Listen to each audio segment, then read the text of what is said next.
그리하여 우리는 조류를 역행하는 배처럼 끊임없이 과거로 떠밀려가면서도 결국에는 앞을 향해 계속 나아가는 것이다. 안녕하세요. 책틈입니다. 오늘은 소설의 첫 문장이 아니라 마지막 문장으로 시작했습니다. 이 소설은 첫 문장보다도 마지막 문장이 더 인상적이었기 때문인데요. 어떤 소설일까요? 바로 위대한 개츠비의 마지막 문장입니다. 이 문장은 작가 피츠제럴드의 묘비에도 새겨져 있습니다. 오늘은 미국을 대표하는 소설가 스콧 피츠제럴드의 위대한 개츠비의 내용을 소개해 드리겠습니다. 그리고 새롭게 출간된 피츠제럴드가 작가로서 가졌던 글쓰기에 대한 생각과 그리고 글쓰기 기술, 또 창작자로서의 영감과 통찰을 엿볼 수 있는 책, 피츠제럴드 글쓰기의 분투라는 책도 같이 소개해 보겠습니다. 먼저 위대한 개츠비 책 속으로 잠시 들어가 보겠습니다. 위대한 개츠비의 첫 문장은 이렇게 시작됩니다. 내가 지금보다 더 어리석고 더 연약했던 시절, 아버지는 여린 내게 이런 충고를 했다.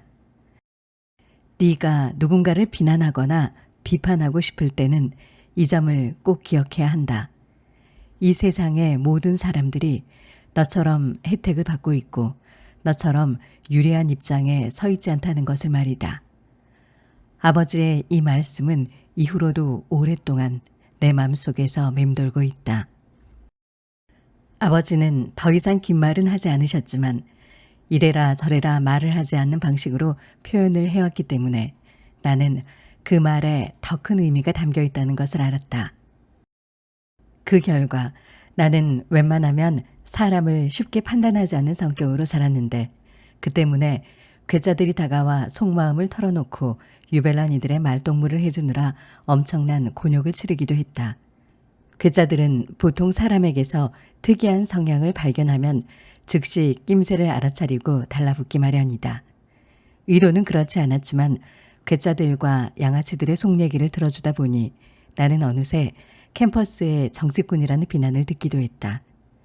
사실 나는 별로 친하지도 않은 껄렁한 놈들의 얘기에는 관심도 없었기 때문에 그런 비난을 듣는 게 억울하기도 했다. 그래서 분위기상 은밀한 얘기가 나올 것 같으면 일부러 자는 척하기도 하고 딴청을 피우거나 또는 냉정하게 무시하기도 했다. 그들이 고백을 하고 마음속의 얘기를 털어놓을 때에는 어디선가 미사여구를 베껴온 것 같은 말투를 쓰거나 감정을 지나치게 숨기는 티가 났기 때문이다. 판단을 보류한다는 건 사람에 대한 희망을 저버리지 않겠다는 뜻이기도 하다. 사람으로서의 품위나 예의를 누구나 똑같이 가지고 태어나는 것은 아니라고 아버지는 내게 점잖게 말씀하셨는데 나 역시 그렇게 생각했다. 마치 우리 집안 정도면 고매한 품격을 가지고 태어난 사람으로 생각하고 싶으니까 말이다. 이 말은 지금도 여전히 잊어버려서는 안 될 말이다. 그걸 잊어버리면 인생에서 뭔가 중요한 것을 놓치는 것 같다. 한동안 나의 관대함을 자랑했지만 그 너그러움에도 한계가 있음을 인정할 수밖에 없었다. 사람의 행동이란 단단한 바위에 기초할 수도 축축한 습지에 근거를 둘 수도 있겠지만 일정 단계가 지나고 나면 처음의 토대는 그다지 중요하지 않다. 작년 가을 동부를 떠날 때 나는 도덕성을 잃지 않고 반듯하게 세상을 살아가기를 바랐다. 그것도 아주 영원히 말이다. 더 이상 특혜를 받은 자의 삐딱한 시선으로 사람들을 들여다보고 싶지 않았다. 다만 이 책의 제목이 되어준 남자 개츠비만이 이런 삐딱한 시선을 비껴간 유일한 사람이었다. 그는 내가 진실로 경멸하는 자들과 전혀 맞닿지 않은 인물이었다. 인간의 개성이 성공적인 몸짓의 끊임없는 연속선이라고 한다면 개츠비는 화려하면서도 민감한 감수성을 지니고 있었다. 1만 6천 킬로미터 밖에서도 지진을 탐지해내는 세밀한 기계처럼 그는 인생에서 희망을 감지하는 무언가를 갖고 있었다. 이런 감수성을 창조적 기질이라고 그럴듯하게 포장하기도 하지만 그에게는 그것과는 전혀 다른 차원의 탁월한 천부적 재능이 엿보였다. 그것은 결코 희망을 저버리지 않는 비범한 자질을 뜻한다. 나는 지금까지 그런 사람을 만나본 적이 없다. 그리고 앞으로도 만나지 못할 것이다. 아마도 이 세상에서 결코 만날 수 없는 낭만적인 자질일 것이다. 결국 개츠비는 훌륭한 인물로 판명이 났다. 그러나 개츠비를 희생시킨 것들, 그의 낭만적인 꿈이 깨진 후에 남겨진 더러운 잔해들 때문에 나는 한동안 사람들의 슬픔과 기쁨에 전혀 흥미를 느끼지 못했다. 우리 집안은 3대째 이 중서부 도시의 명문가로 알려져 있다. 우리 캐러웨이 가문은 제법 뼈대 있는 집안으로 버클루 공작의 후손이라는 전설도 내려오지만 사실상 우리 가문을 일으킨 사람은 바로 나의 큰할아버지이다. 그는 1851년에 중서부로 와서 정착했다. 남북전쟁이 발발하자 다른 사람을 대신 전쟁에 내보내고 살아남아 철물 도매업을 시작했는데 지금은 아버지가 이 사업을 이어받아 경영하고 있다. 큰할아버지를 뵌 적은 없지만 나는 그분을 닮았다고 한다. 특히 아버지의 사무실에 걸린 큰할아버지의 초상화를 보면 정말 그렇다. 나는 1915년 아버지보다 딱 25년 늦게 뉴헤이븐에 있는 예일대를 졸업했고 얼마 지나지 않아 독일 민족의 대이동, 즉 1차 세계대전으로 알려진 전쟁에 참가했다. 전쟁 중 미국의 반격작전을 너무 즐긴 탓에 나는 제대 후에도 흥분을 가라앉힐 수가 없었다. 중서부 지역이 더는 세상의 따뜻한 중심지가 아니라 초라한 변두리로 보였다. 그래서 나는 동부에서 증권을 배우기로 결심했다. 마침 주변 사람들 대부분이 증권업에 종사하고 있어 나 하나쯤이야 밥은 먹겠지 하는 생각도 들었다. 집안 어른들은 마치 내가 다닐 학교를 선정하는 듯한 태도로 이 문제를 논의했고 걱정을 하면서도 결국은 마지못해 승낙을 했다. 마침내 아버지는 매우 엄숙한 표정으로 괜찮겠지? 라고 말했다. 아버지는 1년 동안 경제적으로 지원해 줄 것을 약속했다. 여러 가지 문제로 출발이 연기되었지만 드디어 1922년 봄 나는 아주 눌러앉을 생각으로 동부에 들어왔다. 원래는 시내에 방을 구하려고 했는데 동료 한 사람이 기차로 통근이 가능한 교외에 같이 집을 얻는 것이 어떠냐고 제안했다. 마침 따뜻한 계절이었고 푸른 초록이 펼쳐지는 시골에 살았던 나는 단박에 동의했다. 집은 동료가 구했는데 여기저기 풍상을 겪어 바래고 바랜 월세 $80짜리 허름한 판잣집이었다. 그런데 정작 이사할 때가 되자 동료는 워싱턴으로 정근을 갔고 결국 그 집에는 나 혼자 들어가게 되었다. 며칠 후 도망가 버린 개 한 마리와 낡은 다찌 자동차 한 대, 핀란드인 가정부 한 사람이 내 재산의 전부였다. 가정부는 식사와 잠자리를 준비해주곤 했는데 전기난로 옆에서 핀란드 속담을 중얼거리기도 했다. 며칠을 외롭게 지내던 어느 날 아침 거리에서 나를 부르는 사람이 있었다. 나보다 더 늦게 이 마을에 이사 온 사람이었다. 웨스트에그는 어느 쪽으로 가야 합니까? 막막한 표정으로 그가 물었다.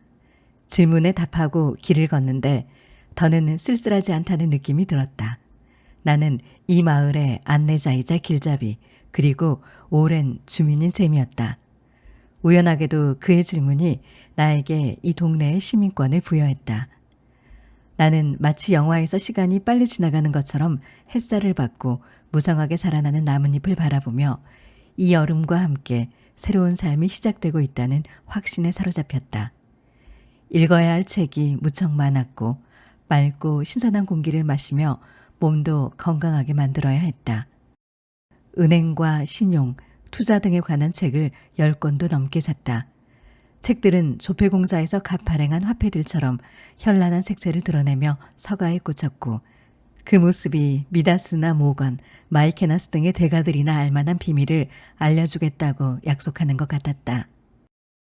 이외에도 폭넓은 독서를 하겠다는 야무진 꿈도 가졌다. 대학 시절에 나는 꽤 문학적이었다. 예일 뉴스에 아주 진중하면서도 명료한 논설을 기고한 적도 있었다. 이제는 그런 재능을 모아서 전문가들 중에서도 정말 흔치 않은 전문가가 되고 싶었다. 인생이란 결국 한우물을 파야만 훨씬 더 성공적으로 보이는 법이다. 이것은 결코 빈말이 아니다. 북아메리카 중에서도 아주 특이한 이 마을에 집을 얻은 것은 또 하나의 기회였다. 마을은 뉴욕에서 동쪽으로 곧장 쭉 뻗은 좁고 시끌벅적한 섬에 자리하고 있었다. 거기엔 진풍경도 많았는데 특히 독특한 두 지형이 있었다. 시내에서 32km 떨어진 곳에 있는 달걀 모양의 두 지형은 쌍둥이처럼 똑같은 모습을 하고 있었는데 만이라고 부르기도 못한 작은 만이 두 지형을 갈라놓고 있었다. 두 달걀 모양의 지형은 서반구에서 가장 잘 개발된 롱아일랜드 해협으로 툭 튀어나와 있었다. 그 모습이 완전한 타원형은 아니고 콜럼버스의 달걀처럼 끝부분이 평평해서 서로 맞닿아 있었다. 생김새가 매우 닮아서 그 위를 나는 갈매기들조차 신기해할 것 같았다. 그러나 날개 없는 인간의 눈에는 두 지역이 모양과 크기 외에 닮은 점이 없었다. 내가 살던 웨스트에그는 이스트에그에 비해 덜 화려한 곳이었다. 사실 두 지역은 상당히 다르고 대조적이라 이런 비교는 피상적일 뿐이다. 나의 집은 해협에서 약 45m밖에 떨어지지 않은 달걀 모양의 끝자락에 위치했고 한철 임대료만 12,000에서 15,000달러를 줘야 빌릴 수 있는 거대한 두 저택 사이에 끼어 있었다. 오른쪽 저택은 여러 가지 면에서 거대한 규모였다. 노르망드 시청을 모방한 집으로 한쪽에는 신축 탑이 솟아있고 그 탑에는 얇은 담쟁이 덩굴이 엉켜 있었다. 마당에는 대리석 수영장과 49,000평이 넘는 잔디밭과 정원이 펼쳐져 있었다. 이 집이 바로 개츠비의 저택이다. 아니, 그때는 개츠비를 몰랐기 때문에 그런 이름을 가진 사람이 사는 집이라고 하는 것이 더 적절하겠다. 그런 저택에 비하면 내가 사는 집은 남로에 눈에 거슬릴 수도 있지만 워낙 작은 집이라 사람들은 우리 집이 있는 줄도 몰랐다. 아무튼 나는 단돈 80달러의 월세로 바다도 보고 대저택의 정원도 구경하면서 백만장자들과 가까이 산다는 심적 허세도 부릴 수 있었다. 작은 만의 건너편에 위치한 화려한 이스트에그에는 궁전 같은 하얀 저택들이 해변을 따라 반짝거리고 있었다. 톰의 부부와 함께 저녁을 먹기 위해 이스트에그로 차를 몰고 간 저녁. 그날부터 그의 여름의 이야기가 시작된다. 톰의 아내인 데이지는 나의 친척 동생이고 나와 톰은 대학 동창이다. 전쟁 직후 시카고에 있는 톰의 집에 이틀을 묵은 적이 있다. 톰은 운동신경이 탁월했는데 특히 예일대 럭비팀의 앤드로서 전에 없던 매우 훌륭한 선수였다. 21살에 탁월한 재능을 보여 일종의 국민 스타로 설정에 도달했는데 그 후로는 오히려 내리막길 인생을 사는 것 같았다. 원래 집안이 엄청나게 부자라서 대학 시절에도 돈을 물쓰듯했고 그 때문에 동창들의 빈축을 사기도 했다. 시카고에서 동부로 이사를 갈 때에도 지나친 호사스러움으로 말미암아 사람들의 입방아에 오르내리곤 했다. 이를테면 레이크 포레스트에서 경주용 말을 떼로 끌고 나와 폴로 경기를 하겠다는 식이었다. 아무리 부자라도 우리 나이치고는 지나친 허세였다. 톰의 부부가 왜 동부로 이사를 했는지 잘 모른다. 동부로 오기 전에는 별 이유 없이 프랑스에서 1년을 지냈고 그 후로 폴로 경기가 열리거나 부자들이 모이는 곳이라면 어디든지 돌아다녔다. 이사를 할 때마다 데이지는 마지막이라고 말했지만 나는 믿지 않았다. 데이지의 속은 모르겠지만 톰은 럭비 선수 시절의 영광을 찾아다니며 한없이 방황하는 것 같았다. 산들바람이 불던 어느 날 저녁, 나는 속을 알 수 없는 이들 부부를 만나러 이스트에그로 갔다. 톰의 집은 예상했던 것보다도 훨씬 더 화려했다. 활기찬 붉은색과 흰색으로 배색돼 쾌적해 보이는 그 대저택은 바다가 내려다 보이는 곳에 자리 잡고 있었다. 해변에서 시작된 잔디밭은 대문까지 400m나 길게 펼쳐졌고 해시계들과 벽돌로 장식된 산책로, 저녁 노을을 받은 정원의 꽃들은 그 황홀경을 잇는 듯 넝쿨을 타오르고 있었다. 저택의 정면은 프랑스식 창문이 한 줄로 이어졌는데 창들은 저녁 노을에 반사돼 황금빛으로 반짝이며 따뜻한 바람을 향해 활짝 열려 있었다. 현관 앞에는 승마복을 입은 톰이 다리를 벌리고 서 있었다. 톰은 대학 시절과는 사뭇 달라 보였다. 이제는 30살에 제법 폼나는 남성으로 다갈색의 머리에 거친 말투와 사람을 아래로 깔보는 교만한 태도를 지니고 있었다. 거만한 눈빛에 몸을 앞으로 기울여 공격성을 취하는 지배적인 인상을 풍겼다. 대체적으로 승마복을 입으면 사람이 부드럽게 보이기도 하건만 톰의 거만한 인상과 자태를 감추기에는 역부족이었다. 번들거리는 승마 신발에 두 발이 꽉 맞아서 신발끈은 팽팽해져 있었고 어깨가 움직일 때마다 얇은 외투 속에서 근육질의 몸이 꿈틀거리는 것을 알 수 있었다. 엄청난 힘이 솟구칠 것만 같은 단단한 체격이었다. 목소리까지 거칠고 톤이 높은 쉰 목소리여서 신경질적인 인상을 더욱 거칠어 보이게 했다. 심지어 그의 목소리에는 자기가 좋아하는 사람에게도 가부장적인 말투로 숨막히는 분위기를 자아냈다. 대학 시절에도 톰의 그런 거들먹거리는 태도를 싫어하는 친구들이 있었다. 우리는 4학년 때 같은 동아리에 속해 있었는데 톰이 워낙 사납고 도전적이어서 그다지 친하진 않았지만 나에게는 호감을 보이며 관심을 받고 싶어하는 눈치였다. 우리는 햇살을 받으며 현관에서 잠시 이야기를 나눴다. 톰은 쉴 새 없이 주위를 두리번거리며 말했다. 그리고 한쪽 팔로 내 몸을 잡고 휙 돌리더니 큰 손을 들어 집 앞에 펼쳐진 풍경을 가리켰다. 손이 가리킨 곳에는 지면보다 낮은 곳에 자리한 이탈리아식 정원이 있었다. 그리고 넓이가 600평에 달하는 진한 향기가 나는 장미 정원과 물결에 흔들리는 모터보트 한 대가 눈에 들어왔다. 천장이 높은 복도를 지나 밝은 장밋빛 홀로 들어가니 프랑스식 창문이 집의 가장자리를 장식하고 있었다. 조금 열린 창문은 집 방향으로 자란 잔디를 배경으로 하얗게 반짝이고 있었다. 산들바람에 커튼이 안팎으로 휘날리다가 웨딩케이크 모양의 천장 장식을 향해 펄럭이며 날아오르기도 했다. 마치 바닷바람에 의해 바다에 잔물결이 이는 것처럼 포도주빛 카펫에도 그림자의 흔들림이 잔잔하게 드리웠다. 방 안에서 움직이지 않게 고정된 것이라고는 긴 안락의자밖에 없었다. 커다란 의자에는 젊은 여자 2명이 에드벌룬을 탄 것처럼 둥실 뜬 채 앉아 있었다. 둘 다 하얀 원피스를 입었는데 마치 비행이라도 하는 것처럼 치맛자락을 나풀거리고 있었다. 커튼은 휙휙거리며 펄럭였고 벽에 걸린 액자도 삐거덕거렸다. 나는 한동안 그런 풍경 속에 멍하니 서 있었다. 마침내 톰이 창문을 닫는 소리가 들렸고 실내에 바람이 잠잠해지면서 커튼도 카펫도 두 여자도 천천히 차분하게 내려앉았다. 어려 보이는 여자는 처음 보는 얼굴이었다.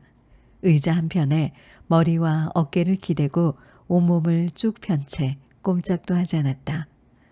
마치 금방이라도 떨어질 것 같은 물건을 턱 위에 올려놓고 균형을 잡으려고 애쓰는 것 같았다. 겨눈질로 나를 봤을까? 그건 잘 모르겠지만 어쨌든 조금의 미동도 하지 않았다. 오히려 내가 더 놀랐고 불쑥 들어와 죄송하다고 작은 소리로 사과할 뻔했다. 또 한 여자는 데이지였다. 데이지는 나를 보고 의자에서 일어서려고 하다가 몸을 약간 앞으로 기울이며 상냥한 표정으로 묘하게 매력적인 웃음을 지었다. 나도 따라 웃으며 안으로 들어갔다.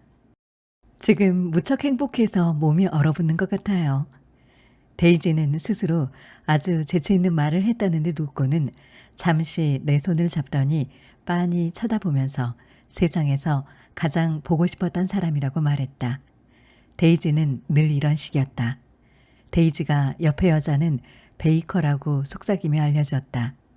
상대를 자기 쪽으로 다가오게 하려면 일부러 속삭이는 귓속말을 한다는 얘기를 데이지에게서 들은 적이 있다. 꼭 맞는 말은 아니지만 귓속말은 그런 매력을 지닌 것 같다. 아무튼 베이커는 입술을 실룩거리며 고개를 까딱하더니 재빨리 다시 머리를 기댔다.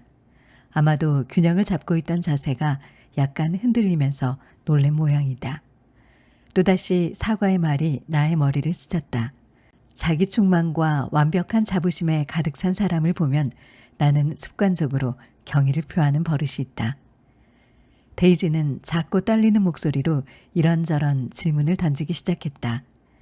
데이지의 말소리는 오르락 내리락 음조가 고르지 못해 다른 사람은 따라하지도 못할 것 같았다. 얼굴에 수심이 보이긴 했지만 열정적으로 빛나는 눈동자와 반짝이는 입술은 여전히 사랑스러웠다. 데이지를 사랑해 본 적이 있는 남자라면 결코 잊을 수 없는 특이한 목소리도 가지고 있었다. 콧노래가 절로 나올 것 같은 자 들어봐요 라고 유혹하는 달콤한 속삭임. 지금까지 즐겁고 좋았으나 앞으로도 흥분되고 신나는 일이 기다린다고 약속하는 듯한 목소리였다. 나는 동부로 이사 오는 길에 시카고에서 하룻밤을 머물렀는데 데이지의 안부를 묻는 사람들이 많았다고 일러주었다. 톰 부부를 만나고 집으로 돌아오는 심정은 착잡하고 불쾌했다. 내 생각에는 당장이라도 데이지가 그 집에서 아이를 안고 뛰쳐나와야 할 것 같은데 정작 그녀는 그럴 생각이 초도 없는 것 같았다. 여간의 지붕들과 붉은색 새 휘발유 펌프들이 불빛을 받으며 서 있는 길가의 주유소에는 벌써 여름이 한창이었다. 나는 웨스트에그의 집에 도착해 차고에 주차를 하고 마당에 널브러진 잔디기계 위에 한참 동안 앉아 있었다. 바람은 잔잔했고 나뭇잎들은 서로 부대끼며 흔들렸고 자연이 빚어내는 멜로디가 끊임없이 울려 퍼지며 개구리에게 새 생명을 불어넣고 있었다. 지나가는 고양이 한 마리가 달빛에 어른거렸다. 그것을 보려고 고개를 돌렸을 때 나는 비로소 혼자가 아님을 깨달았다. 15m 정도 떨어진 옆집 그림자 속에서 한 사람이 나타나 두 손을 호주머니에 찌른 채 은하수를 수놓은 듯 총총히 박힌 별을 바라보고 있었다. 느긋한 움직임과 잔디밭을 꼭 밟고 서 있는 안정된 자세로 미루어 볼 때 바로 하늘의 어디까지가 자기 몫인지를 살펴보려고 나온 개츠비라는 걸 알 수 있었다. 개츠비를 부르려다 그만 멈칫했다. 그에게서 혼자 있고 싶다는 느낌을 받았기 때문이다. 개츠비는 어두운 바다를 향해 두 팔을 쭉 뻗었는데 멀리 떨어져 있어 보이진 않았지만 몸을 떨고 있는 게 분명했다. 나도 어느덧 바다를 바라보고 있었다. 멀리서 희미하게 깜빡이는 초록 불빛을 빼고는 아무것도 보이지 않았다. 아마도 부두의 끝을 알리는 경계 표시 같았다. 내가 다시 돌아보았을 때 개츠비는 이미 사라지고 없었다. 바람 소리가 요란한 어둠 속에서 나는 또다시 혼자가 되었다. 톰에게 여자가 있다는 사실은 알만한 사람은 다 아는 일이었다. 톰은 사람 많은 카페에 여자와 함께 나타나서는 여자를 혼자 테이블에 버려둔 채 지인들과 이야기를 나누곤 했다. 사람들은 그런 톰을 아주 못마땅하게 여겼다. 사실 나는 어떤 여자인지 궁금하기는 했지만 만나고 싶은 생각은 없었다. 여름 내내 개츠비의 저택에서는 밤마다 흥겨운 음악이 흘러나왔다. 반짝이는 별들 아래 파릇한 잔디 정원에서는 젊은이들이 샴페인을 마시며 제잘거리고 있었다. 한낮이 되면 전망대에서는 다이빙도 하고 해변의 뜨거운 모래밭에서는 일광욕을 하기도 했다. 또한 모터보트 2대가 하얀 물거품 위로 수상스키를 끌고 다니며 해협에 물살을 갈라놓았다. 주말이면 개츠비의 롤스로이스 자동차는 셔틀버스가 돼 하루 종일 파티에 참석하는 사람들을 실어날랐고 스테이션 외건도 기차로 오는 손님을 태우고 노란 딱정벌레처럼 바쁘게 기차역으로 갔다. 주말이 지나고 월요일이 되면 하인들은 어수선해진 집을 정리하느라고 또다시 분주해져야 했다. 매주 금요일이면 뉴욕의 과일 가게에서 5상자의 오렌지와 레몬이 배달되었고 월요일이 되면 갈라진 과일 껍질들이 뒷문에 피라미처럼 쌓였다. 주방에는 최신식 주스 짜는 기계가 있었는데 버튼을 200번만 누르면 3분 안에 200잔의 오렌지 주스를 만들 수 있었다.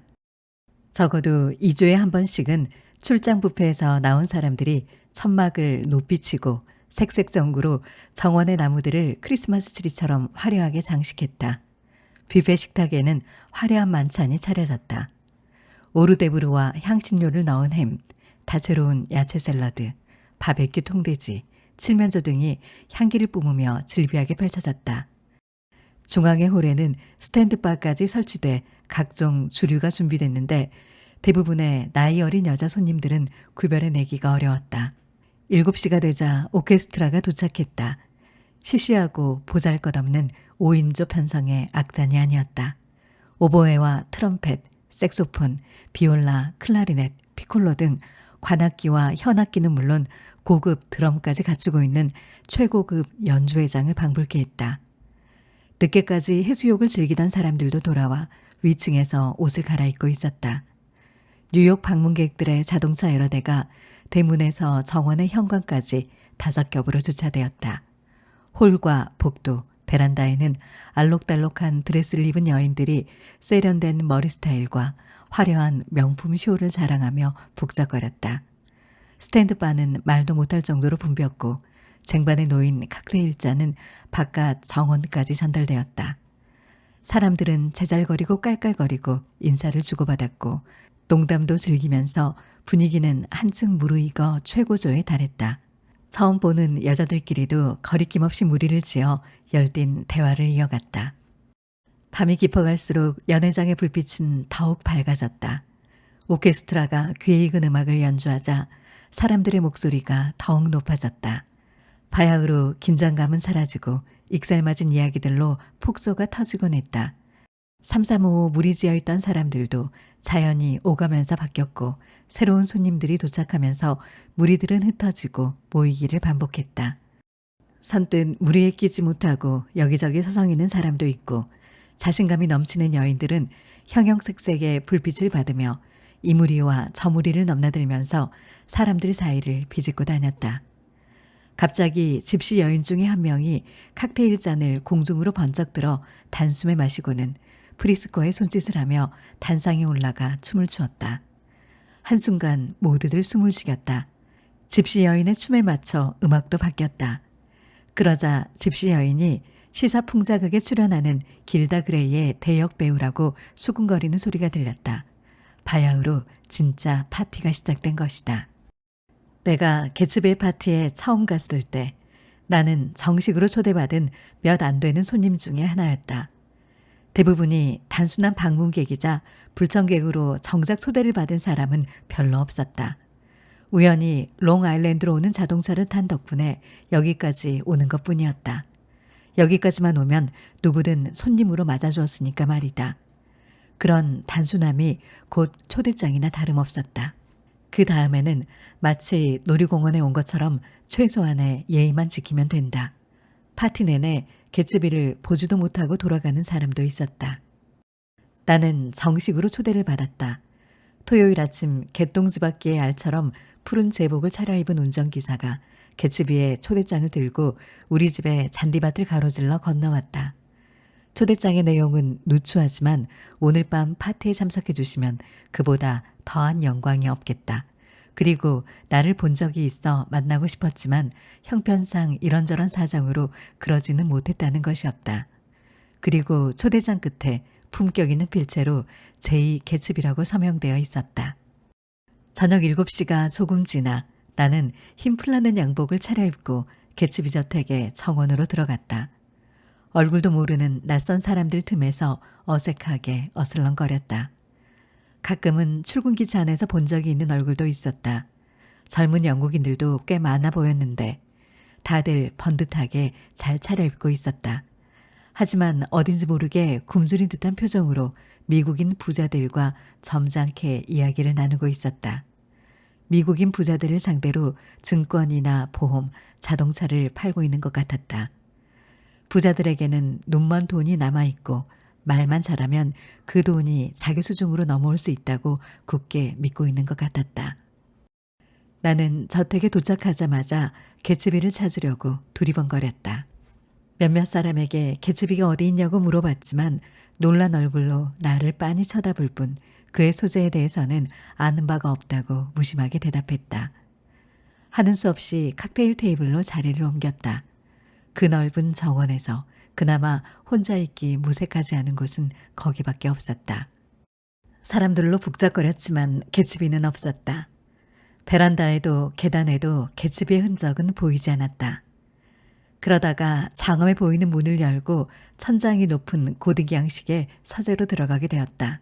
영국산 참나무로 장식된 서재는 외국의 유적을 고스란히 옮겨놓은 듯 했다. 건장한 중년 남자가 올빼미 모양의 안경을 쓰고 술에 취해 불안한 눈빛으로 책꽂이들을 쳐다보고 있었다. 우리가 들어서자 움찔 놀라며 몸을 휙 돌리더니 머리부터 발끝까지 훑어보았다. 그 남자와 한참 동안 이야기를 나눈 후에야 그는 자신이 개츠비라고 소개했다. 7월도 거의 끝나가는 어느 날 아침, 개츠비가 우리 집으로 직접 차를 몰고 왔다. 최고급 승용차가 자갈투성이의 거친 길을 비틀거리며 올라와 집 앞에서 요란하게 경적을 울렸다. 그동안 나는 개츠비의 파티에 2번이나 참석했고 수상 비행기도 탄 적이 있고 가끔은 개츠비의 해변도 이용했지만 개츠비가 직접 찾아온 것은 처음이었다. 그는 나에게 드라이브를 가자고 했다. 지난 한 달 동안 개츠비와 6번쯤 대화를 나눴는데 그는 의외로 말수가 적었다. 막연히 신비로운 인물일 거라는 첫인상의 예측은 빗나갔고 그저 호사스러운 옆집 남자 정도로밖에 보이지 않았다. 그러던 차에 생각지도 않게 개츠비와 드라이브를 하게 된 것이다.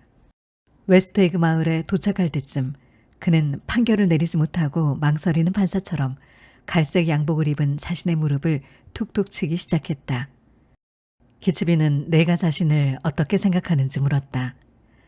개츠비는 파티에 오가는 사람들이 자신에 대해 이러쿵저러쿵 험담을 하는 것을 알고 있었다. 그는 중서부의 한 부잣집에서 태어났고 가족들은 모두 죽고 없으며 미국에서 자랐지만 공부는 옥스퍼드에서 했다고 했다. 집안 대대로 그곳에서 공부를 했고 가문의 전통이라고 했다. 개츠비는 곁눈질로 나를 보면서 말을 이었다. 옥스퍼드에서 공부했다는 대목에서는 왠지 말하고 싶지 않은 비밀을 터뜨리기라도 하는 것처럼 침을 삼키거나 목이 매는 소리를 했다. 그런 의심이 들자 모든 말이 다 신빙성 없이 들렸다. 결국 그에게 음흉스럽고 은밀한 구석이 있을 것 같은 느낌을 받았다. 그는 가족이 죽어서 유산을 좀 물려받았다고 했다. 말하는 목소리에는 집안의 몰락에 대한 충격이 아직도 가시지 않은 듯 엄숙함이 배어 있었다. 순간적으로 허세를 떠는 것 같았는데 표정을 보니 또 그렇지도 않았다. 그가 가산을 정리해 유럽을 떠돌아다녔고 파리와 베니스, 로마 등에서 왕자처럼 살았으며 보석과 주로 루비를 수집하고 맹수 사냥도 하고 그림을 그리며 슬픈 일들을 잊으려고 방황했다는 얘기를 할 때는 그만 잘못 황당한 이야기에 웃음이 터져 나올 뻔했다. 속이 빤히 보이는 너무나 진부한 얘기들이라 아무런 공감도 되지 않았다. 우습게도 개츠비가 터번을 쓰고 땀을 뻘뻘 흘리며 호랑이를 잡겠다고 숲을 헤매는 장면만이 떠오를 뿐이었다. 그리고 얼마 지나지 않아 나는 프라자 호텔에서 조던 베이커를 만나게 되는데 그녀는 내게 5년 전에 있었던 이야기를 해주었다. 베이커는 플라자 호텔 커피숍에 등받이가 곧은 의자에 몸을 바로 세우고 앉아 이야기를 꺼냈다. 아마 1917년일 거예요. 집들이 늘어선 포도와 잔디밭으로 가며 걷고 있었죠. 영국제 구두를 신고 있었는데 바닥에 박힌 고무 밑창에 연한 흙이 파고들어 잔디밭의 감촉이 부드럽게 느껴서 기분이 좋았죠. 바람이 불면 체크무늬 스커트 자락이 펄럭했어요. 바람이 불 때마다 집 앞에 걸린 알록달록한 깃발들이 바람을 맞으면서 팽팽하게 펼쳐져 텄텄 기분 나쁜 소리를 내곤 했어요. 깃발과 잔디밭 모두 데이지네 집이 제일 컸죠. 데이지는 저보다 2살 위인 18살이었는데 루이빌에서 제일 인기가 많았어요. 그녀는 하얀 드레스를 입고 흰색의 로드스터를 몰고 다녔죠. 데이지의 집에는 하루 종일 전화벨이 울리곤 했어요. 테일러 기지의 젊은 장교들이 1시간이라도 만나달라고 데이지에게 애걸하곤 했죠. 그날 아침 데이지의 집 맞은편에 도착하니 흰색 로드스터가 길모퉁이에 서 있었고 차 안에는 내가 모르는 중요한 사람과 같이 있었어요. 서로에게 너무 빠져 있어서 내가 두 걸음까지 가까이 갔을 때도 전혀 모르더라고요. 그때 갑자기 데이지가 나에게 가까이 오라고 소리쳤어요. 데이지가 먼저 저를 부르니 기분이 으쓰겠죠. 언니들 중에서 데이지가 제일 좋았거든요. 데이지는 나보고 적십자에 붕대 만들러 가는 중이냐고 물었어요. 그렇다고 대답했더니 자기는 갈 수 없다고 대신 인사를 전해달라고 했어요. 그 장교는 줄곧 데이지만 쳐다보고 있었어요. 젊은 여인이라면 누구나 그렇게 자기를 사랑스럽게 봐주길 바랄 거예요. 그 장교의 눈빛이 바로 그런 눈빛이었죠. 너무 낭만적이라 아직도 기억이 생생해요. 그 장교가 바로 제이 계츠비예요. 그 후에 3년이 넘도록 그 사람을 보지 못했는데 심지어 롱아일랜드에서 만났을 때도 계츠비가 바로 그 장교였다는 건 전혀 몰랐어요.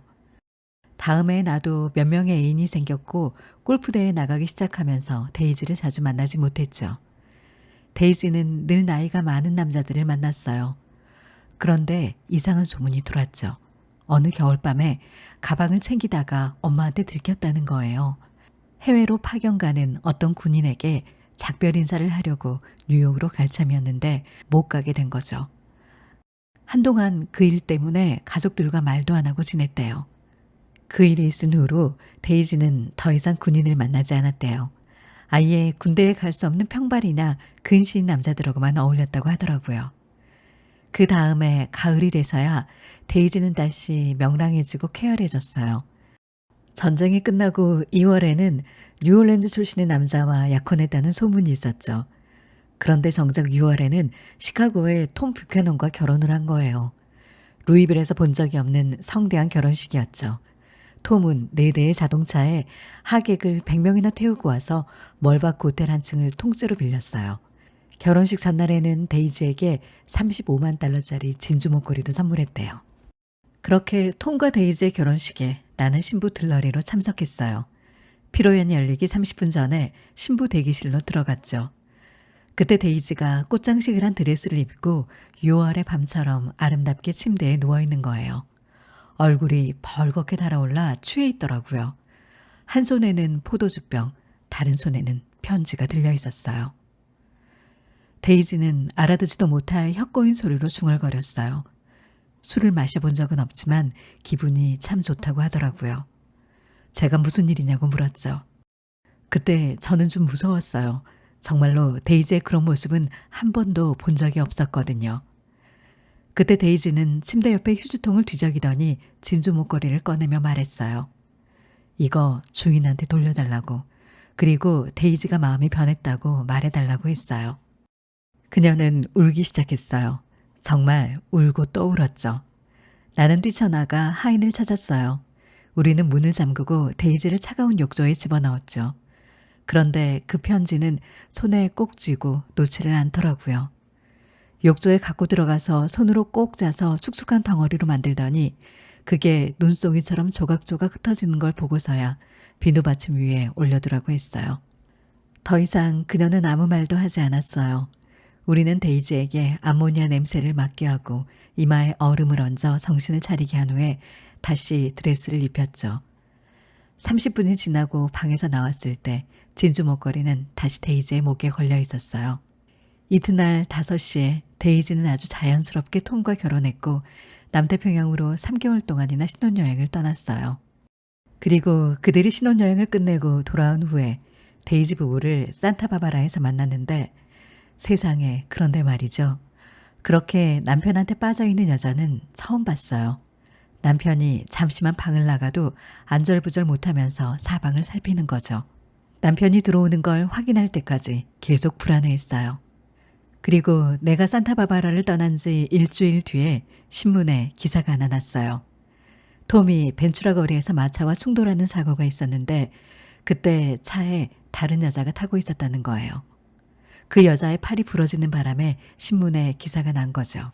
그 여자는 산타바바라 호텔의 청소부였대요. 그렇게 톰의 바람은 끊이지 않았고 데이지는 이듬해 4월에 딸을 낳았죠. 그 후로 1년 동안 프랑스에 지내다가 다음에는 시카고로 돌아와 정착했어요. 시카고에서도 데이지의 인기는 대단했죠.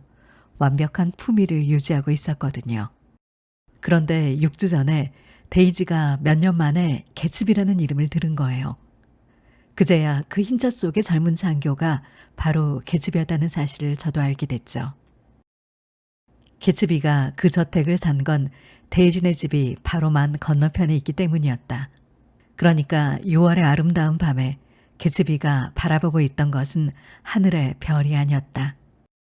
그리고 개츠비는 그 두 사람이 다시 재회할 수 있는 기회를 내가 만들어주길 바랬던 것이다.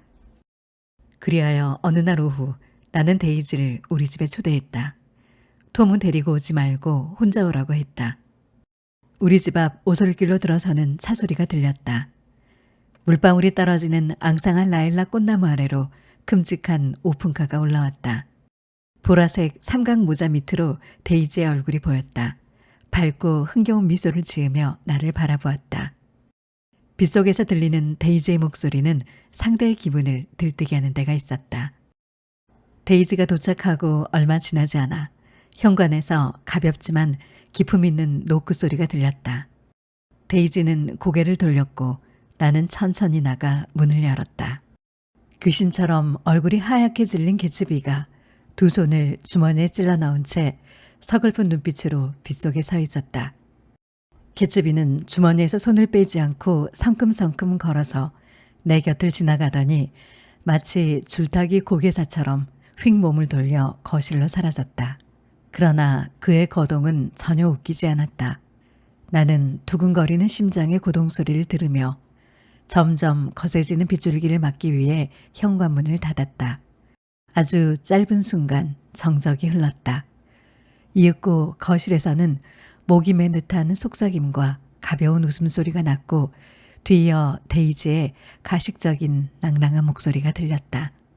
개츠비는 여전히 두 손을 주머니에 찌른 채 벽난로에 몸을 기대고 서 있었다. 마치 아주 편안하다는 듯이, 아니 오히려 지루한 신용까지 하면서 태연하게 보이려고 애를 쓰고 있었다.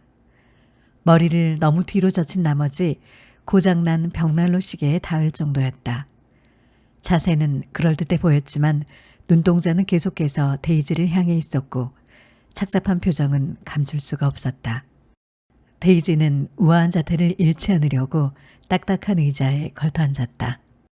우리는 예전에 만난 적이 있습니다. 개츠비가 중얼거렸다. 시선이 한순간 나에게 쏠렸고 개츠비의 입술이 웃음을 담은 듯 벌어졌다. 그 순간 다행히도 시계가 머리에 눌려 아슬아슬하게 옆으로 기울어지자 개츠비는 돌아서서 떨리는 손으로 시계를 잡아 제자리에 놓았다. 그제야 개츠비는 소파에 단정히 앉아 팔걸이에 팔꿈치를 얹고 손으로 턱을 괴었다. 시계를 건드려 죄송합니다. 개츠비가 말했다. 이제는 내 얼굴이 화끈 달아올랐다. 머릿속엔 너무나 많은 말들이 떠올랐지만 한마디도 끄집어낼 수 없었다. 뭐 낡은 시계인걸요. 나는 바보처럼 말했다. 남들이 들으면 시계가 바닥에 떨어져 산산조각이라도 난 줄 알 것 같았다. 우린 여러 해 동안 만나지 못했죠. 데이지는 지극히 사무적인 목소리로 아무렇지 않게 말했다. 오는 11월이면 딱 5년이에요. 개츠비의 기계적인 대답에 또다시 짧은 정적이 흘렀다. 어색한 분위기를 추스르려고 나는 두 사람에게 다과 준비를 도와달라고 했다. 두 사람이 겨우 일어섰는데 눈치 없는 가정부가 쟁반에 차와 케이크를 가지고 들어왔다. 차장과 케이크를 받으면서도 우리는 예의를 지켰다. 데이지와 내가 이야기를 하는 동안 개츠비는 그늘진 자리로 옮겨 앉아 긴장감이 감도는 침울한 눈빛으로 진지하게 우리 둘을 번갈아 보았다. 그러나 침묵을 지키려고 이 자리를 마련하는 것이 아니었기 때문에 기회를 틈타 핑계를 대고 자리에서 일어났다. 30분 전에 개츠비가 불안하게 집 주변을 서성이며 돌아다닌 것처럼 나도 뒷문을 이용해 밖으로 나갔다. 그리고 잎이 무성하고 마디가 울퉁불퉁한 커다란 검은 나무 아래로 뛰었다. 겹겹이 뭉친 나뭇잎들이 우산처럼 비를 막아주었다. 빗줄기가 굵어지더니 다시 억수같이 퍼부었다. 개츠비의 정원사가 단정하게 정리해 주었지만 워낙 엉성했던 잔디밭에는 군데군데 작은 구덩이와 진창이 패여 있었다. 이 나무 밑에서 보이는 것은 멋있는 개츠비의 저택뿐이었다.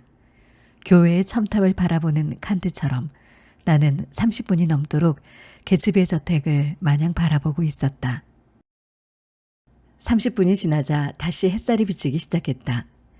식료품을 실은 자동차가 식사 재료를 싣고 개츠비 저택의 진입로로 들어갔다. 나는 지금 개츠비가 아무것도 먹고 싶지 않을 거라고 생각했다. 가정부가 위층 창문을 열기 시작했고 각 창문마다 얼굴을 내밀더니 중앙에 있는 베란다에서 정원을 향해 침을 뱉었다. 이제 돌아가야 할 시간이었다. 하늘에서 내리는 빗줄기는 마치 두 사람의 감정처럼 굵어졌다 가늘어졌다를 반복하고 있었다. 비가 그치고 바깥이 조용해지자 집에도 정적이 흐르는 것 같았다. 나는 난로를 넘어뜨릴 것처럼 주방에서 온갖 소란을 피우며 안으로 들어갔지만 두 사람은 아무 소리도 못 들은 것 같았다. 소파에 양끝에 앉아 마주보고 있었다. 어떤 질문 하나가 던져졌거나 대답 없는 질문이 허공에 떠있는 분위기였다. 처음에 당황했던 흔적은 전혀 찾아볼 수가 없었다. 데이지의 얼굴은 눈물로 얼룩져 있었고 내가 들어가자 후다닥 일어나더니 거울 앞에서 손수건으로 눈물 자국을 닦았다. 그러나 개츠비의 표정은 놀라울 정도로 달라져 있었다. 그는 문자 그대로 찬란한 빛을 뿜어내고 있었다. 어떤 환희를 드러내는 말이나 몸짓은 없었지만 개츠비의 몸에서 풍기는 새로운 행복이 작은 방을 가득 채우고 있었다. 우리는 개츠비의 집으로 가 데이지에게 개츠비의 대저택을 보여주었다. 개츠비는 잠시도 데이지에게서 눈을 떼지 않았다. 집의 모든 장식물들은 데이지의 눈에 비치는 반응에 따라 재평가되고 있는 것 같았다.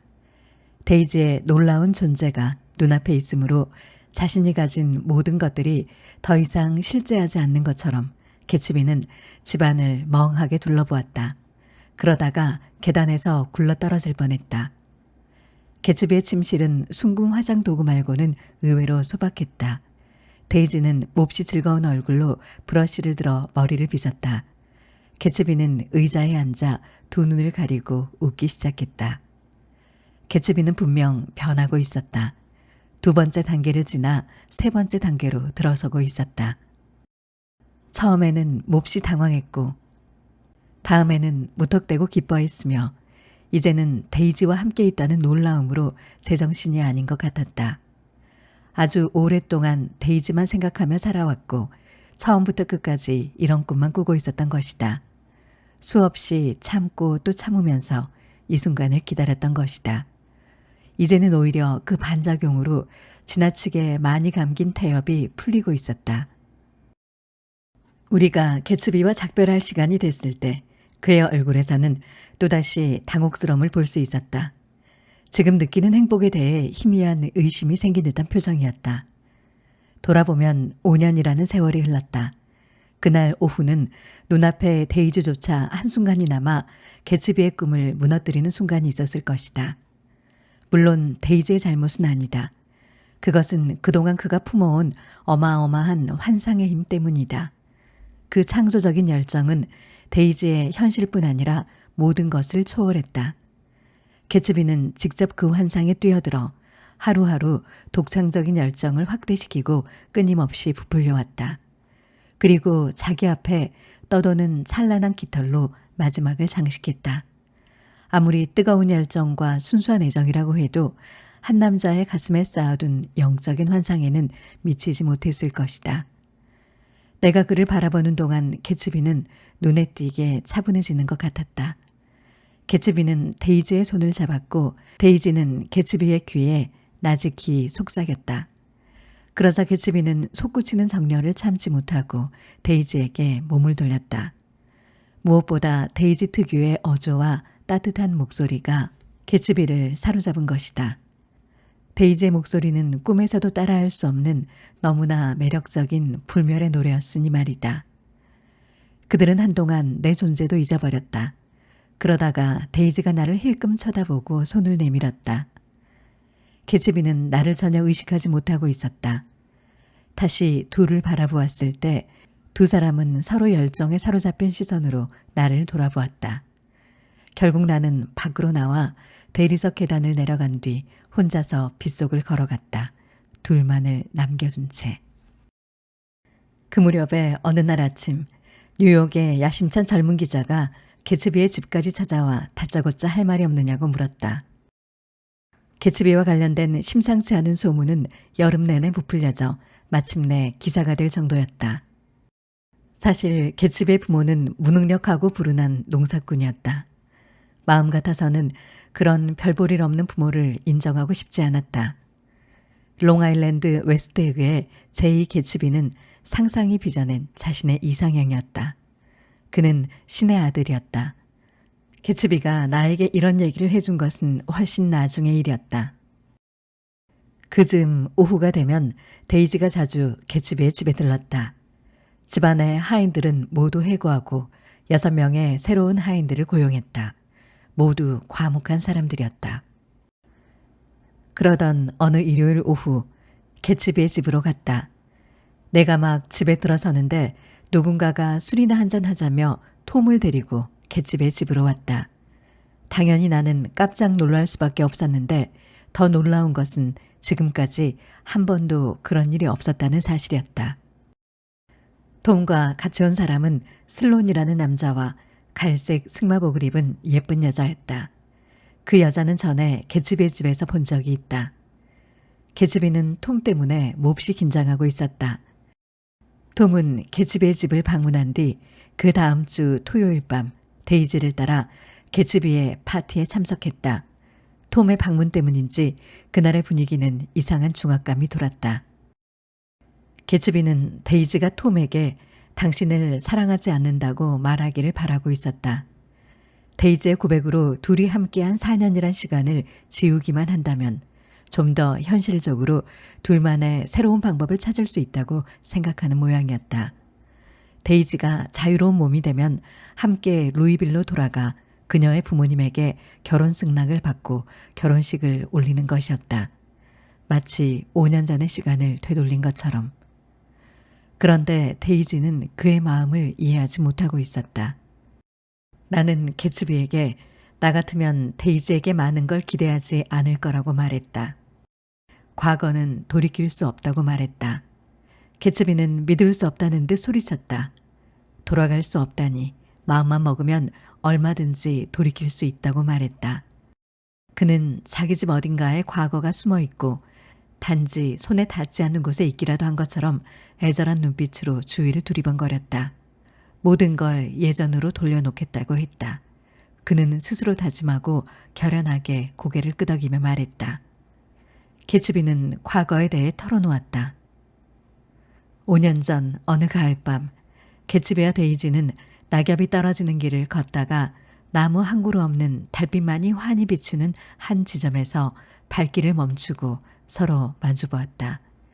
1년에 2번 찾아오는 계절의 변화에서 느낄 수 있는 신비로움이 감도는 신선한 밤이었다. 집집마다 새어나오는 고요한 불빛이 어둠 속으로 스며들고 별들과 별들 사이에 바스락 소리가 나는 밤이었다. 개츠비의 곁눈질에 보인 보도블럭의 조각들은 사다리로 보였고 나무 위 비밀 장소로 이어지는 것 같았다. 데이지의 하얀 얼굴이 개츠비에게 다가올수록 그의 심장은 점점 더 세차게 두근거렸다. 만일 지금 입을 맞추고 그녀의 사라지기 쉬운 숨결에 말로 표현할 수 없는 자신의 희망과 꿈을 결부시키면 더 이상 그의 마음이 신의 마음처럼 유희의 세계에 머물 수 없게 될 것을 알고 있었다. 그래서 그는 별에 부딪히는 소리굽새 소리가 들려올 때까지 귀를 기울이며 잠시 기다렸다. 그런 후에야 개츠비는 데이지와 키스를 했다. 그의 입술이 닿자 그녀는 그를 위한 꽃처럼 활짝 피었고 둘의 완전한 결합이 이루어졌다. 개츠비의 감상적인 이야기를 들으면서 떠오르는 기억이 있었다. 오래전에 어디선가 들어본 적이 있는 멜로디와 잃어버린 말들의 파편이었다. 잠깐 동안 어떤 구절이 내 입에서 형태를 갖추려고 시도했고 무언가를 말하기 위해 애쓰는 벙어리의 입처럼 벌어졌다. 그러나 결국 그것은 소리의 형태를 갖추지 못했고 거의 떠올릴 뻔했던 구절도 결국은 전달되지 못했다.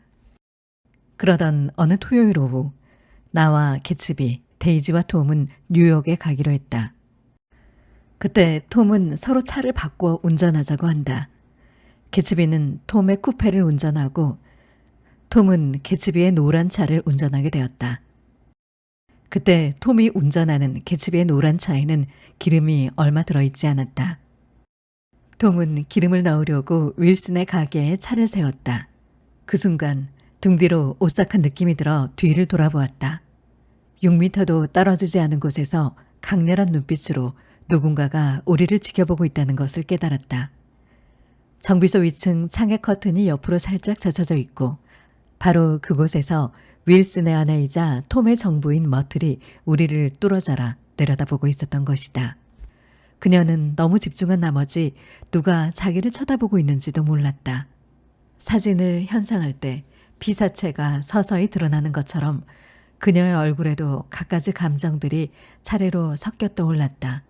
그 표정은 이상할 정도로 낯이 익었다. 대부분 여자들의 얼굴에서 흔히 볼 수 있는 표정이었지만 지금 머틀의 얼굴은 어떤 목적도 없고 설명할 수도 없는 묘한 표정이었다. 그러다가 마침내 나는 질투와 공포에 질린 그녀의 눈동자가 톰이 아니라 조수석에 조던 베이커를 겨냥하고 있다는 것을 깨달았다.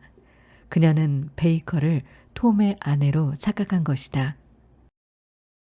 그날 뉴욕의 호텔에 도착한 뒤 개츠비와 톰 사이에 심한 말싸움이 오고 갔다. 개츠비는 데이지가 더 이상 톰을 사랑하지 않는다고 말했다. 개츠비는 자신이 가난했기 때문에 데이지가 기다리다 지쳐 톰과 결혼한 것뿐이라고 했다. 데이지는 아주 끔찍한 실수를 했지만 지금 그녀의 마음은 다시 되돌리고 싶어 한다고 말했다. 톰은 데이지를 불러와 확인하려고 했다. 톰은 데이지는 자신을 사랑한다고 했다. 그렇게 톰과 개츠비가 말싸움을 하는 사이 데이지는 뭔가 애원하는 눈빛으로 베이커와 나를 쳐다보았다. 이제야 자기가 저지른 일이 어떤 건지 깨달은 표정이었다. 처음부터 그럴 의도는 없었다는 표정이었다. 그러나 이미 물은 엎질러졌고 때는 늦었다. 톰은 데이지가 부유한 자신을 떠날 수 없다는 것을 알고 있었다. 손가락에 끼워줄 반지 하나도 훔쳐야 하는 상스러운 사기꾼에게 데이지가 가는 일은 없을 거라고 했다. 내 시선이 데이지에게 향했다. 그녀는 놀라움을 넘어서서 공포에 질려 개츠비와 톰을 번갈아 보고 있었다.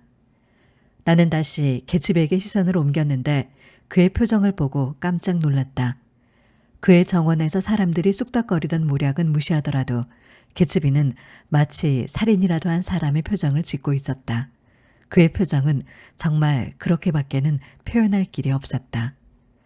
그러나 섬뜩한 표정은 곧 사라졌고 그는 흥분해서 해명하기 시작했다.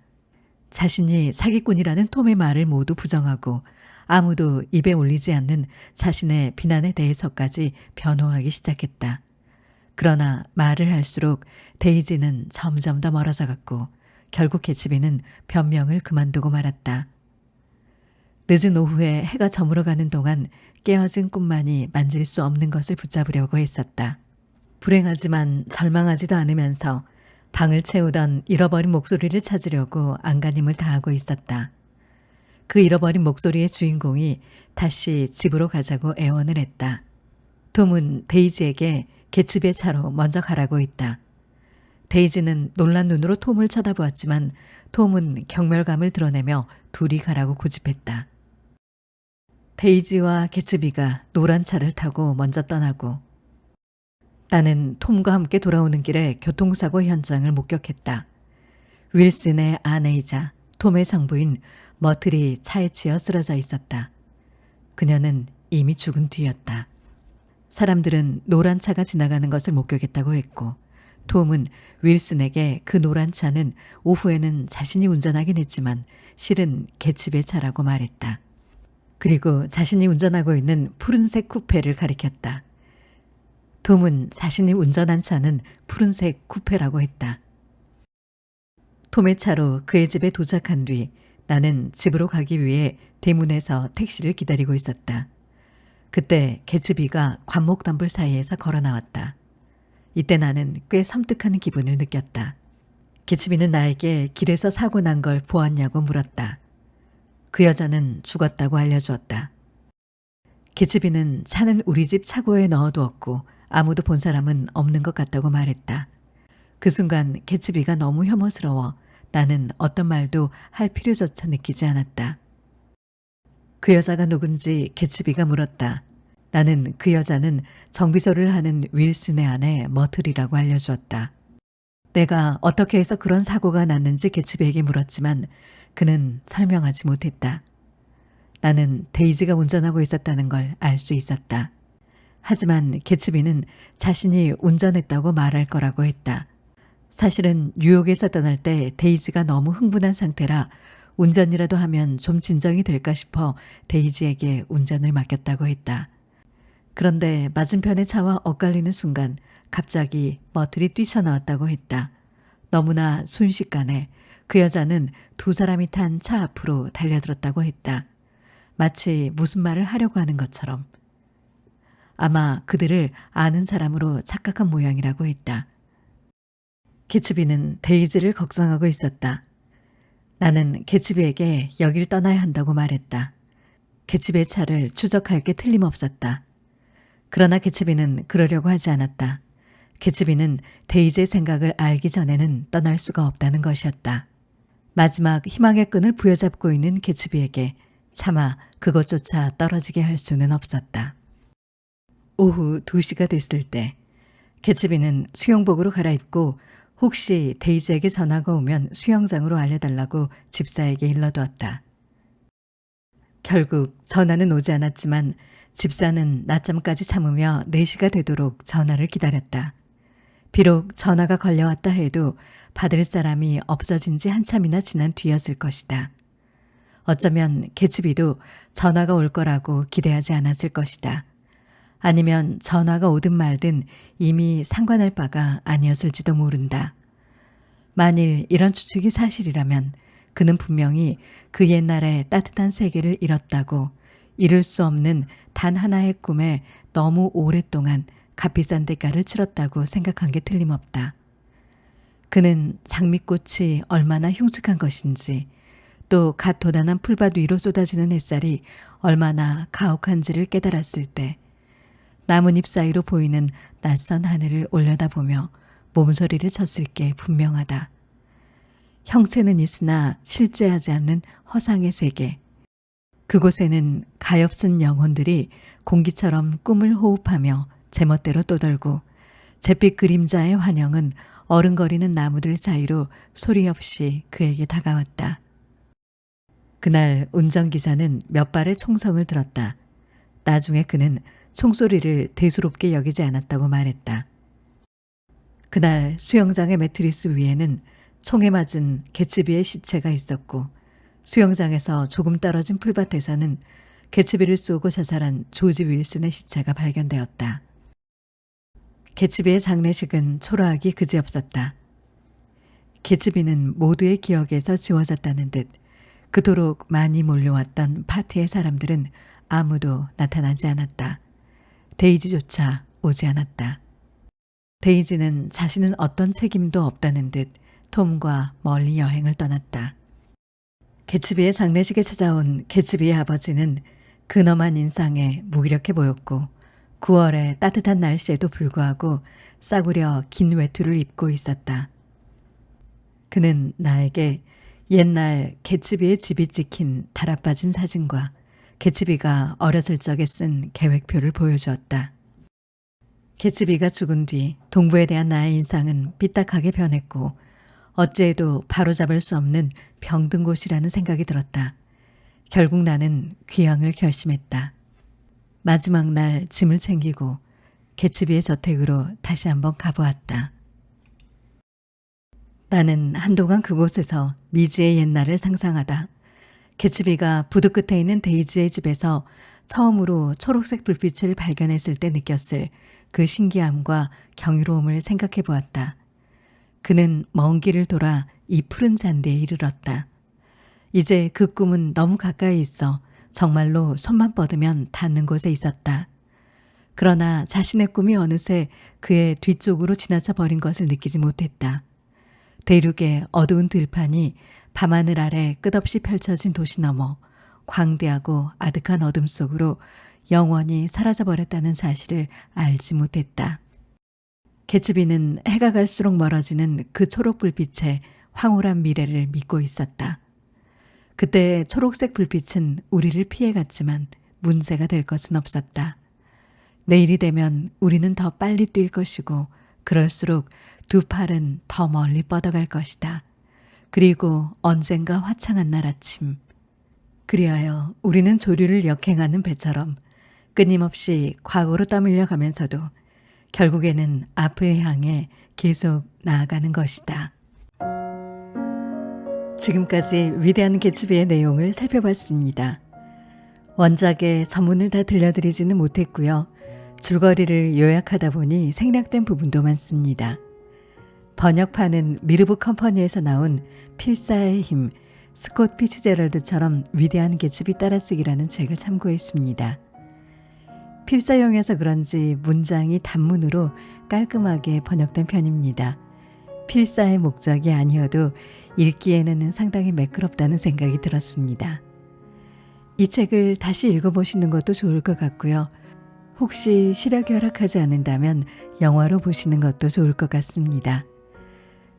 레오나르도 디카프리오가 연기한 개츠비, 그리고 로버트 레드포드가 연기한 개츠비가 있는데 1974년에 만들어진 로버트 레드포드의 개츠비가 개인적으로 인상적입니다. 원작을 쓴 스콧 피츠제럴드는 자신의 문학작품을 다른 사람에게 보여주고 의견을 주고받고 논의를 거쳐 그 의견을 받아들이는 데도 상당히 능동적이었습니다. 앞서 마지막 문장을 소개해드렸는데요. 사실 이 소설에서 작가인 피츠제럴드가 쓰고자 했던 위대한 개츠비의 마지막 문장은 원래는 이렇지가 않았습니다. 그가 쓴 위대한 개츠비의 마지막 문장은 나는 내 길을 찾았다. 이제부터 이것이 최우선이다. 이것이야말로 나의 당면한 의무다. 이것 없이는 나는 아무것도 아니다였습니다. 하지만 다른 이들과 의견을 주고받는 과정에서 우리가 알고 있는 그 마지막 명문장이 탄생하게 됩니다. 그는 작가라면 자신이 속한 세대의 젊은이들뿐만 아니라 다음 세대의 비평가들 그리고 후대의 교육자들을 위해서 글을 써야 한다고 했는데요. 지금 그의 소설 위대한 개츠비는 그가 소망했던 대로 미국 전역의 거의 모든 학교와 대학에서 교재로 사용되고 있습니다. 이번에는 피츠제럴드가 작가로서 가졌던 글쓰기에 대한 생각, 그리고 창작자로서의 영감과 통찰을 엿볼 수 있는 책, 피츠제럴드 글쓰기의 분투라는 책의 내용도 같이 소개해 보겠습니다.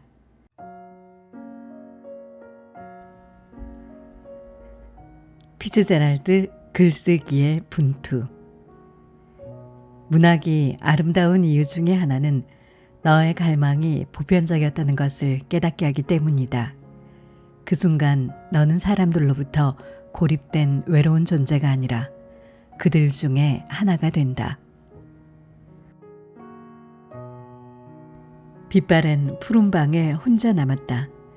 사실 아픈 고양이가 함께 있고 창문 밖에는 헐벗은 2월의 나뭇가지가 손을 흔든다. 잘 될 겁니다라는 문구가 새겨진 문진을 들고 삶의 가장 커다란 질문과 직면했다. 문구가 역설적이게 느껴진다. 끝까지 밀고 나갈까? 아니면 돌아가야 하나? 이건 단순한 고집일 뿐이다. 차라리 버리고 새로 시작하자. 후자는 작가가 내릴 수 있는 가장 어려운 결정이다. 시체를 소생시키거나 잔뜩 물을 먹고 엉켜버린 실타래를 풀기 위해 수백 시간 힘을 빼다가 지쳐버리기 전에 오직 철학적 판단으로 저 결정을 내릴 수 있는지가 그의 전문성을 결정짓는다. 이러한 결정은 곱절로 어려워질 때가 있다. 이를테면 지필의 마지막 단계에서 작품 전체를 버릴 생각은 하지도 않겠지만 가장 마음을 쏟은 인물을 발목을 붙잡아 질질 끌어내야 하거나 그가 등장하는 멋진 장면을 통째로 드러내야 할 때가 그렇다. 그리고 이건 단지 글을 쓰는 사람만이 내리는 결정은 아니다. 일반적인 문제와도 연결된다. 언제 그만둘 것인가? 언제까지 허우적거리며 다른 사람에게 피해를 줄 것인가? 이건 종종 자문해야 하는 인생의 질문이다. 좋은 작품은 저절로 써지는데 별로인 작품은 억지로 써내야 한다. 글쓰기는 메모부터 시작하는 것이다. 아마 아주 오랫동안 메모해야 할지도 모른다. 무언가 떠오르거나 기억이 나면 반드시 적절한 자리에 적어둬야 한다. 생각이 났을 때 바로 적어야 한다. 나중에 다시 떠올리면 처음처럼 생생하지 않을 수도 있기 때문이다. 글을 쓸 때는 무척 아름다워도 맥락에 맞지 않으면 잘라내야 한다. 그런데 그 정도의 무자비한 예술성을 나는 아직 갖추지 못한 것 같다. 아름다워 보이는 것, 적당히 괜찮은 것, 심지어 뛰어나 보이는 것도 잘라낼 수 있어야 하는데 나는 아직 그러한 진정한 적확성은 손에 닿지 않는 것 같다. 형용사에 관해서 한마디 하겠다. 모든 훌륭한 산문은 동사가 이끌어가는 문장에 기반을 두고 있다. 동사는 문장을 움직이게 만드는 힘이다. 아마도 영시 중에 기술적으로 가장 뛰어난 작품은 존 키츠가 쓴 성 아그네스 축제 전야제일 것이다. 예를 들어 토끼는 바들바들 얼어붙은 풀밭 위를 절뚝거리며 뛰어갔다라는 구절은 너무도 생생해 독자는 거의 의식하지 못한 채 장면을 스쳐 지나간다. 하지만 그 동작들이 시 전체에 생동감을 불어넣는다. 절뚝거림과 떨림, 얼어붙음 같은 움직임이 독자의 눈앞에서 펼쳐지는 것이다. 훌륭한 글쓰기는 깊은 물속에서 오래 숨을 참으며 헤엄치는 일과 같다.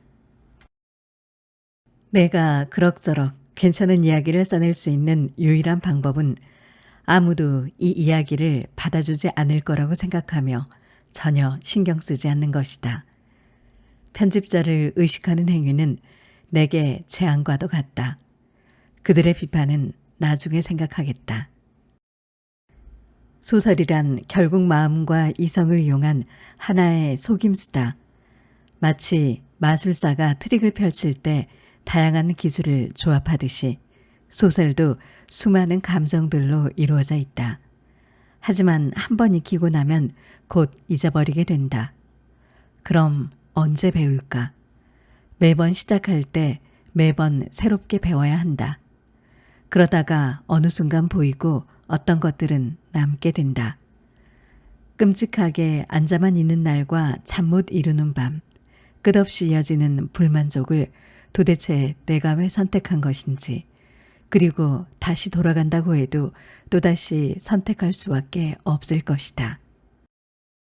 지성의 탁월함은 상반되는 두 가지 생각을 동시에 품고도 정상적인 기능을 할 수 있는지에 달려있다. 작가는 다른 사람들보다 더 많이 볼 수 있는 게 아니다. 그저 자신이 본 것을 더 많이 기록할 수 있을 뿐이다. 천재성이란 자신이 머릿속에 떠올린 것을 실현할 수 있는 능력이다. 그 이상도 그 이하도 아니다. 지금까지 소개해드린 피츠제랄드 글쓰기의 분투라는 책은 스마트 비즈니스 출판사에서 출간됐습니다. 피츠제랄드가 다른 작가나 편집자, 가족, 지인들과 나눈 문학작품에 대한 이야기, 그리고 다른 작가에 관한 의견이나 글쓰기에 관한 생각들이 담겨 있습니다. 특히 해밍웨이와 피츠제럴드가 서로 주고받은 편지의 일부분도 실려 있습니다. 그들은 이미 일찌감치 서로가 훌륭한 작가가 될 거라는 걸 알아본 듯합니다. 두 사람이 작가로서의 고뇌를 나누고 서로의 창작 과정에 대해 많은 대화를 주고받고 함께 성장했다는 걸 느낄 수 있습니다. 전화가 아닌 편지로 주고받은 글들에는 함축적인 삶의 지혜가 녹아있기도 합니다. 이 책 피츠제럴드 글쓰기의 분투는 책을 읽으면서 메모를 할 수 있다는 장점이 있습니다. 책 속에 필사를 할 수 있는 여백이 같이 포함되어 있습니다. 필사를 해도 좋고 피츠제럴드의 생각에 자기의 의견을 달아보아도 좋을 것 같습니다. 작가든 아니든 글을 쓰며 산다는 것, 글을 쓴다는 것은 자신의 목소리를 찾아가는 과정이기도 합니다. 이 책은 생각과 말들 그리고 글자들 사이 작가는 어디를 오가는지 잠시 엿볼 수 있는 책이었습니다. 오늘도 소중한 시간 책 틈과 함께 해주셔서 감사합니다.